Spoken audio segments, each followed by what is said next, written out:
I never thought my dream job would turn into a nightmare. It all started with an email, a single line item on an invoice that just didn't add up. I was a junior analyst at Omnicorp, a rising star in the tech world. My job was to crunch numbers, find efficiencies, and make sure everything balanced. And for the first 2 years, it did. Until Project Nightingale. It appeared out of nowhere. A multi-million-dollar expenditure with no corresponding project file, no team lead, no deliverables. Just a single, recurring payment to a shell corporation I'd never heard of, Aperture Solutions.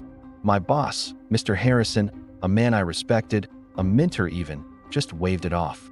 "It's above your pay grade, kid. Just process it." But I couldn't. It gnawed at me.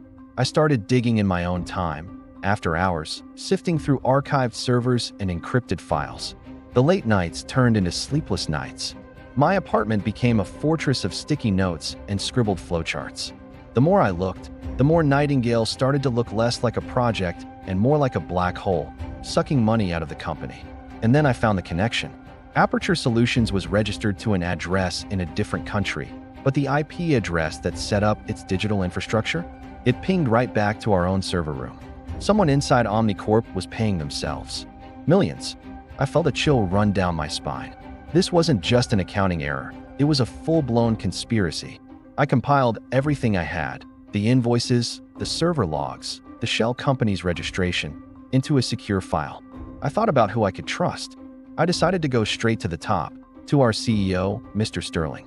He was famous for his speeches about integrity and transparency. Surely, he would put a stop to this. I scheduled a meeting under a vague pretense. The night before, I couldn't sleep. I kept replaying the conversation in my head, imagining his shock, his gratitude. I walked into his penthouse office the next day, my heart pounding. The view of the city was incredible, but I barely noticed. I laid out my evidence on his vast mahogany desk.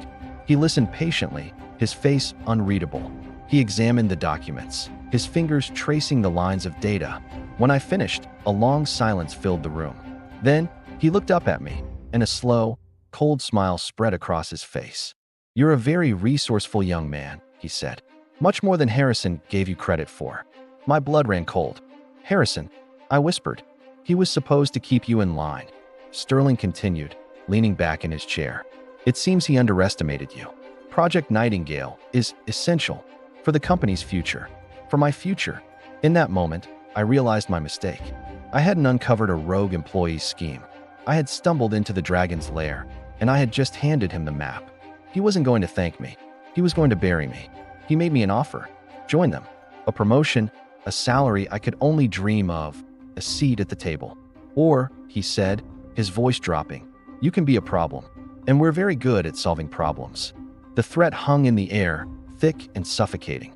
I walked out of that office in a daze. My world had been turned upside down. The next morning, I couldn't log into my work computer. My access was revoked. An email from HR arrived in my personal inbox. Termination due to gross misconduct and attempted corporate espionage. They were framing me. Panic set in. They controlled the servers, the security logs, everything. They could erase my existence at Omnicorp, rewrite history to make me the villain. My evidence was on my work laptop, which was now their property. I had nothing. They were going to ruin me, just as Sterling had promised. For a week, I was a ghost. I didn't answer my phone. I didn't leave my apartment. The paranoia was crippling. Every car that passed, every unknown number, I thought it was them.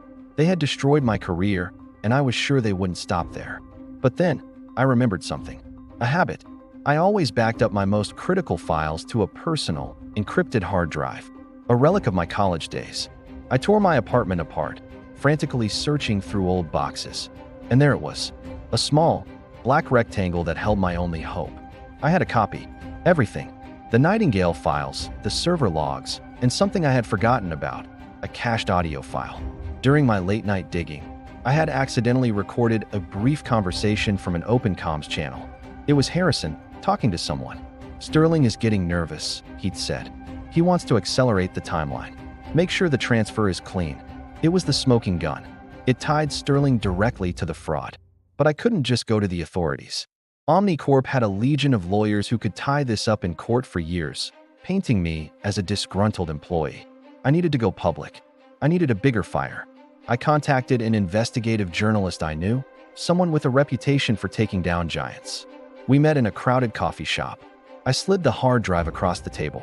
Her eyes widened as she scrolled through the files on her laptop. She breathed. This is huge. We worked together for the next 48 hours, fueled by caffeine and adrenaline. She wrote the story, weaving a narrative of greed and deception, while I provided the technical verification, the proof that couldn't be denied. The article dropped on a Tuesday morning. The headline was explosive: Omnicorp's Nightingale, a multi-million-dollar deception from the top. It was everywhere. The stock plummeted. The board called an emergency meeting. Federal investigators swarmed the Omnicorp tower. Sterling and Harrison were arrested. The news showed them being led out of the building in handcuffs, their faces a mask of shock and disbelief. They never saw it coming. They thought they had crushed me, that I was just another problem they had solved. They underestimated me.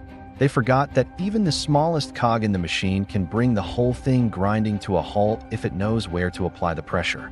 I lost my job, and I faced a terrifying few weeks, but I exposed the truth. And watching the foundations of their corrupt empire crumble, that was a victory worth fighting for.